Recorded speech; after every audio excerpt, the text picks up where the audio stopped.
So Josh, what is a Patavsion? Patavsion is a fictional time machine, or I should say a time viewing machine. So when you channel surf on a Patavsion, you can see the future or you can see the past. Tell me about this film that you've created. So my film, The Sculptor, Birth of the Patavsion, is a short film. It's about 10 minutes long that follows the story of a sculptor who finds a magic stone, and it downloads to him what it wants to be. And he's scared to make it because he knows it's going to change the world. But he does, because he's a sculptor, and that's what he does. And it comes to life, and it is a Patavsion. And tragically, after all this toil, it only plays commercials. And so we see a bunch of commercials for this time machine through the ages, as if it were, the most popular consumer electronic of the 21st century. Tell me where this idea came from. So I don't know if you recall, a couple years back at Nuit Blanche, I did this big TV installation where people learned that they were angels because of this augmented reality thing. It was really cool. Thank you. And they'd get lasers out of their eyes and halos over their head. I have long had dreams of doing an installation where people would come into a room and they would get to interact with these old tube TVs. And a story would be told to them across many TV channels, and they would channel surf to receive this story. Kind of like, I don't know if you remember when we were kids, those choose your own adventure books were really popular. Mm-hmm. And so you'd be like, oh, cool, if you want Spider-Man to fight Mysterio, go to page 40. And if you want him to stay at home, go to page 20. And so you turn. And it would be kind of like that. And The Sculptor was one of those micro stories in it. And as an emerging artist and filmmaker, I'm writing grant applications. I'm trying to get, public arts bodies to help fund it. And everyone was saying no. And some of the feedback was, this is way too ambitious. You don't have a big enough portfolio to prove it. And so someone said, why don't you just do a proof of concept? And so The Sculptor was one of the stories that was the most exciting to me. And so I excised that from the installation. I wrote a script, and then it went through many drafts because that got rejected too as I tried to fund that short film. And then finally, The Sculptor, Birth of the Patavsion became the final short. Yeah. So our paths have crossed before. We've worked together a few times, and I do remember some years ago having quite a few conversations with you about this film, The Sculptor, that you really, really wanted to make. And now it's some years later, and it's finally finished. Mm-hmm. And I would love to hear just your thoughts about the entire process of conception and writing these grant applications, getting rejected, and finally having it finished. Oh, that's really interesting. Yeah, I think I met you at Theatre Projects Manitoba, mm-hmm. and you had just finished a short film of your own that was getting some exposure, and I was working as a producer at Theatre Projects Manitoba. And at that point, I think I was feeling quite discouraged. I had been working very hard at this. I had hand-drawn out storyboards for the whole thing, and I still was getting no's. And at the time, I'll confess, a no can make you feel bitter, and you can feel entitled to yeses. And in hindsight, it was always meant to be. And some of those no's meant that I actually went back to my script and I rewrote it. And the movie's a different story than it was 4 years ago when I wrote my first draft. And so one of the things I really appreciated with you, was this unending optimism. And it wasn't naive, it was very pragmatic in it. And I remember sitting with you at Crescent Park. I was showing you the storyboards for this. We had just finished one project with Theatre Projects. Yeah. And you're like, this is really good, but what's next? What are you applying your work to next? And so I think I'm grateful now for all the no's and rejections because it forced me to work harder. And if it was meant to be then, it would have happened. And so I'm really proud of what the final film is. And I don't think it would have been the same if I had just gotten the first yes when I asked for some help with it. So you're having your film's premiere at the Festival du Nouveau Cinéma, right, in Montreal. Why is this particular festival, why does it hold so much meaning to you? Oh my goodness. So I was really naive to what the film festival circuit was, and only in finishing this and trying to research what does sharing this with an audience look like, did I learn about Festival du Nouveau Cinéma. It's their 53rd year. They're in Montreal. I've never been to Montreal, but I know it to be a city of culture and old Canada. The festival is known for premiering cutting-edge cinema. If I understand right, Guy Maddin premiered his first feature film there, Denis Villeneuve, Alfonso Cuarón. I'm now Josh Banman. Dare I say. It's really cool to be in that kind of company. Yeah. And so for me, it ends up being a bit of encouragement to say, and when folks here in Winnipeg get to watch this, I hope they'll be really entertained by it, but they'll see it's wacky. It has a flair to it, and it tells its story in its own unique way. And so it's really encouraging that there's someone else out there, not here in Winnipeg too, that says, yeah, we think the way that you're telling stories and the stories that you have to tell are worth sharing. And so I'm really encouraged by it and really excited to be there. Congratulations. And thank you. Thank you for sending me a preview Yeah, you're of welcome. Patavsion. I watched it quite a few times and got little details with each watch, new details with each watch. What I want to know is, with this very specific and deliberate world that you've created in just 10 minutes, which is incredible, by the way, what is it that you're hoping audiences take from it?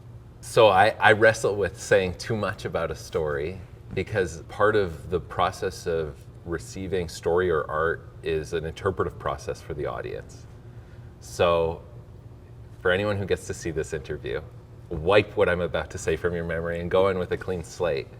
But some of what is happening in the story is reflecting on the process that an artist or a creative goes through in the creative act of making something and listening to your medium. So the sculptor has to listen to the stone. He has to touch it. He has to measure it. There's a whole montage where he measures it with a whole bunch of weird instruments to find out what it's supposed to be. And I think we do that when we tell stories or we make art. We listen to our medium to be able to do that. And then, it's tragic. It becomes a screen. What a cool thing to sculpt, but it only plays commercials. And so I think it reflects a little bit this dilemma that artists have of having to balance a commercial need for their work with making whatever the medium told them they were supposed to make. So I hope people take some of that from it. And really, I want to reinforce this idea of agency for my audience. I think a few people I've shown it to went, it was cool, I liked it, I don't think I got it. And I said, dig deeper, you did get it. And what did you think? And all of a sudden they'd regurgitate and they'd get things about the movie that I didn't even get until they said it, and I went, oh, I don't even think I was thinking that, but But that's there, definitely. that's there. And so the power of story, you know it as a journalist, you know it as an artist, and that all of us are going through a storytelling process and an interpretive process as well too. And we're doing this all the time, not just when we're making art, but just when we're living our life. And so this is the core thread to the sculptor, yeah. So like I said, you've created such a specific and deliberate world. What was the most difficult part of that process? The most difficult part of the process would have been, I think, there's lots of difficult parts, but the most difficult part was because I chose to keep the crew small, especially since I had to self-fund most of it. I need to acknowledge the Winnipeg Film Group and Manitoba Film and Music helped in the post-production. I chose to direct myself as an actor in this, and I'd never done that before, and I'm still pretty green as a film actor. And so trying to be in the moment and live and feel and act without just projecting and schmacting the whole thing, but also trying to monitor myself as a director, gosh, it's a dilemma. But the cool thing is, I had all the time in the world. I wasn't beholden to some other production company's schedule for this. And so if I wanted to go watch playback of a 10-minute take, I could, and then direct myself. So I learned a ton doing it. Most difficult part probably, but probably one of the most rewarding parts as well too. So when is your screening at Festival du Nouveau Cinéma? So I'm playing at Festival du Nouveau Cinéma 2 nights as a part of their shorts program national competition. I'm part of program 4, and that's playing on October 12th at 9 p.m. and then October 19th at 5 p.m. You're going to be there, right? I'm going to be there. They're flying me out. I'll be doing a Q&A afterwards as well too. So I'll be nervous and sweaty palms and all that, but it'll be great. And I'm looking forward to really consuming some of the cinema out there and seizing it as a kind of educational opportunity for me as well too. And who knows, I've got some other stories in my back pocket. You know, maybe I'm coming back to Winnipeg with someone ready to invest in some of those other stories too. I love that. You keep dreaming big. Yeah. But is this going to be the first time you're seeing the Sculptor on a big screen? With Oh my people? gosh, it totally will be. Yeah. With an audience. So who knows how they're going to respond. I am going to stand to the side of the audience and I'm going to watch them and see. Are you going to watch the film or just watch them? I'm going to watch them. Yeah. Yeah, I've seen the film like 100 times. That's fair. Yeah. Yeah. Yeah. Oh my gosh, that's so exciting. Yeah, I'll probably cry as I do, because if it resonates with anyone, and I sure hope it does, that is gonna mean a lot to me. And yeah, I cry easily, so I'll probably be the guy who's creepily crying at the side and watching people watch my stuff. Yeah, and then on Reddit, it's going to be, okay, there was this weird guy Yeah. at Nouveau Cinéma. Yeah. He was just crying, Is and he I like, okay? that. Yeah. Did someone check on him? Yeah. Yeah. Yeah. Goodness. Yeah. I'll check in on that Reddit thread and let them know I'm okay. You're I good. hope. Yeah. Just very choked up Yeah. with this experience. Goodness. Yeah. So we've had a lot of conversations over the last few years that, perhaps this industry is opening up to people that, 5-10 years ago would have completely been closed to. How do you feel like as an emerging filmmaker, your film is now showing in Montreal, this huge film festival. Do you feel like the industry is opening up for local filmmakers here? 100% I do. I think and I hope that I can be so bold as to say Winnipeg has a tradition in its film, in its storytelling, of original stories that are inventively told. And so you see it with Guy Madden, you see it with him and the Johnson brothers. These are weird stories, but they're entertaining, and they're told in new ways. What a cool kind of legacy for Winnipeg to have. You see, there's some other local filmmakers who are sharing shorts out at FNC as well too. Rain Vermette does very experimental stuff. Ryan Steele has something playing in the Nouveau Alchemist. I think both of them are in the Nouveau Alchemist. And then of course, Matthew Rankin and Guy Madden and Galen and Evan Johnson. I absolutely think that there is a very cool future for Winnipeg, not just in all of these big Hollywood productions that are coming here, because of the innovations that have happened on even a governmental level for film here in Manitoba, but for emerging filmmakers like myself or indie filmmakers. And so I hope, that in 2024, I get to be known for telling, indie, innovative stories. But I hope to be in the ranks of those doing tier 1 Hollywood movies here, in 2025. Goodness. Okay, Yeah. that brings me to my next question, which is Yeah. our last question.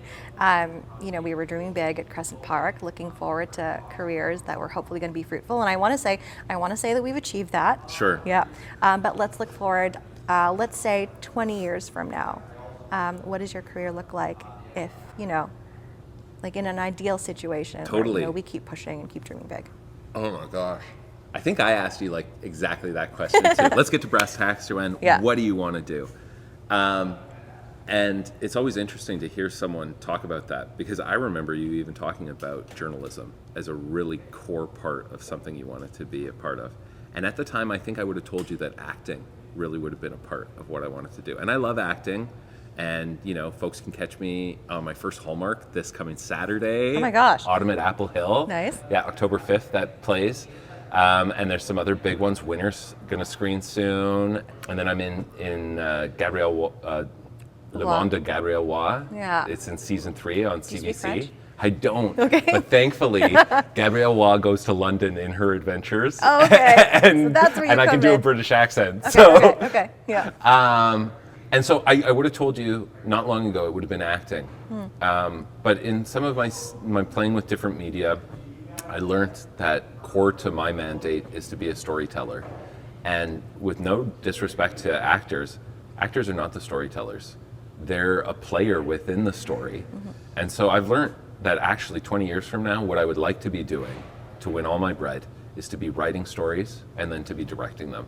Because to be the director, you get to kind of enforce on how that story's told, but there's something else too. You get to be a leader to a big crew of people, and there's good leaders and there's bad leaders, and I've gotten to be a people manager in a corporate setting, and I like to think I know that a good leader serves their people to do their job well.